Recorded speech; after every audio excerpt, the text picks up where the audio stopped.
এই যে দেখো আমাদের এখানকার বিকালের পরিবেশ ভীষণই ভালো। এই যে আমাদের বাচ্চা কাচ্চাগুলো খেলছে, আকাশটা তো সেই লাগতেছে, একদম এক্সট্রিম লেভেলের সুন্দর।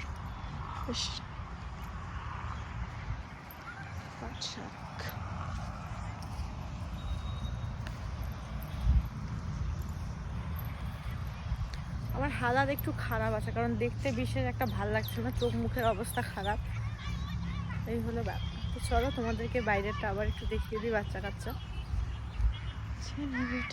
বসন্ত যায় যায় ছোটে ছোটে, ভালোবেসে জীবন কাবার, ইতি উতি কার নিশি, আলো ছায়া যায় মিশে, চলো না কুড়োবো আবার। হ্যাঁ হ্যাঁ জানি জানি, তোমরা হয়তো কিছুই বুঝছো না। তো আমি একটু বিকালের দিকে বেরিয়েছিলাম, আর ভাবলাম যে তোমাদের সাথে শেয়ার করি। তো সেই জন্য এই বাচ্চা কাচ্চাগুলো ওখানে খেলা করছিল, তো ভাবলাম ওটাই শেয়ার করি। প্রত্যেক দিনই বিকালবেলা ওখানে বসা হয়, তো সেরকমভাবে আর কোনো কিছুই শেয়ার করা হয় না। ওই গল্প করতে করতে সময়টা ফুরিয়ে যায়, কেমন করে যেন সন্ধ্যায় লেগে যায়। তো আজকে ওরা ওখানে খেলছিল, তো আমি ভাবলাম চলো একটু তোমাদের সাথে শেয়ার করে দিই। আর ভাবছি এখন বিকালের দিকে একটু লাইভে আসবো মাঠের দিকে বসে, কারণ সবাই দেখতেও ভালোবাসে।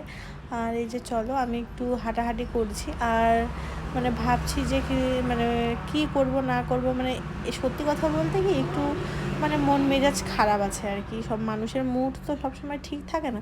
তো ভাবলাম একটু হাঁটাহাঁটি করি, আর বাইরে ভীষণ হাওয়া, মানে বেশ সুন্দরও লাগছে। তো আমি তো হাঁটছি একটু, জুতা খুলে হাঁটলে বেশ ভালোই লাগে, কিন্তু আর জুতাটা খুললাম না। আমি চলে যাচ্ছি একটা বৌদিদের কি বলে সেটাকে, বাঁধাকপি খেতে। তো ওখানে বৌদি ওষুধ দিচ্ছিলো বাঁধাকপি, তাই আমি চলো একটু গল্পই করে আসি, আর দু একটা ভুট্টা নিয়ে বাড়ি চলে আসবো। তো দেখি এখন সেটাই করব ভাবছি। তো চলো, এই যে দেখো কেমন লাগছে তোমাদের জানিও বাঁধাকপির ক্ষেতটা। এই মানে একটু জঙ্গল, কারণ অত জঙ্গল তো আর পরিষ্কার করা হয় না। এই যে দেখো ভুট্টা নিচ্ছে, একদম অন্ধকার হয়ে গেছে, তো জানি না ভূত আসে কিনা। তো এই যে ভুট্টা নিয়ে আমি চলে যাচ্ছি বাড়ির দিকে।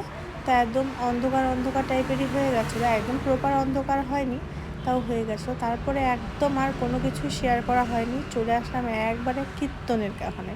তো এই যে দেখো এখানে আমি বানিয়েছি ছোটো ছোটো আলু, পনির আর সয়াবিন দিয়েছি কয়েকটা, এটা একটা তরকারি। আর ওই সয়াবিনগুলো ভেজে রেখেছি, তরকারিতে দেবো। এই যে আমার এখানে ডালও হয়ে গেছে, আর একটা সবজি আমি বসিয়েছি। হ্যাঁ, তো কেমন লাগলো তোমাদের জানিও। আর মানে মোটামুটি কতজন হবে, মোটামুটি 30 জনের রান্না আমি করেছিলাম একা। হ্যাঁ, হেল্প করেছিল সবাই মিলে টুকটাক। তো এই যে দেখো এই সবজি টবজি সব একদম কমপ্লিট। এবারে বসানো হবে ভাতটা হয়ে গেলে আর কি, তারপরে কীর্তনের ওখানে গিয়ে বসবো, সবাই মিলে একটু কীর্তন করবো। চলো দেখে নেবো।